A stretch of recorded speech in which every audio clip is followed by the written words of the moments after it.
എൻ്റെ പേര് കോഹിലസ് കൊട്ടാരത്തിൽ. ഞാൻ സ്റ്റേറ്റ് ബാങ്ക് ഓഫ് ഇന്ത്യയിലാണ് വർക്ക് ചെയ്യുന്നത്. ഇവിടെ ട്രിവാൻഡ്രത്ത് തന്നെയാണ് വർക്ക് ചെയ്യുന്നത്.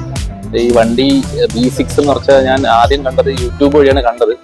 അപ്പം തന്നെ എനിക്ക് നന്നായിട്ട് ഇഷ്ടപ്പെട്ടു. പിന്നെ വണ്ടി ഒന്ന് കാണണം എന്നൊരാഗ്രഹം ഉണ്ടായിരുന്നു. അങ്ങനെ ഇവിടെ തൊട്ടടുത്തുള്ള എൻ്റെ വൈഫിൻ്റെ ഇവിടെ അടുത്താണ്. അപ്പോൾ ഇവിടെയാണ് SS മഹീന്ദ്രയിൽ ഞാൻ വന്നു. വണ്ടി കണ്ടു. വണ്ടി കണ്ടില്ല ആ സമയത്ത്. പക്ഷെ അന്ന് ആദ്യമായിട്ട് വന്നപ്പോൾ ജെറിനെയാണ് കണ്ടത്. ജെറിൻ ജോസഫ് പുള്ളി നല്ലപോലെ ഹാൻഡിൽ ചെയ്തു. പുള്ളിയെ സംസാരിച്ചപ്പോൾ പുള്ളി പറഞ്ഞു 14-ാം തീയതിയാണ് ബുക്കിംഗ് ഡേറ്റ് ഫസ്റ്റ് വരുന്നത്. സോ അന്ന് തന്നെ വന്ന് ഞാൻ ബുക്കിംഗ് ചെയ്തു. പിന്നീട് പുള്ളിയായിട്ടുള്ള ഫുൾ ഇൻട്രാക്ഷൻസും വളരെ നൈസായിരുന്നു. പുള്ളി നല്ല രീതിയിൽ നമുക്ക് ടേക്ക് കെയർ ചെയ്തു. ഫുൾ ഡീറ്റെയിൽസും പറഞ്ഞു തന്നു. പിന്നെ അങ്ങനെ ഇന്നാണ് വണ്ടി ഇന്ന് എത്തിയത്. സോ ഒത്തിരി സന്തോഷം. ഡ്രീം കാറാണ്. എൻ്റെ സ്വന്തം ഫസ്റ്റ് കാറാണ്. വീട്ടിൽ വേറെ വണ്ടി ഉണ്ടെങ്കിൽ എൻ്റെ ഫസ്റ്റ് കാറാണിത്.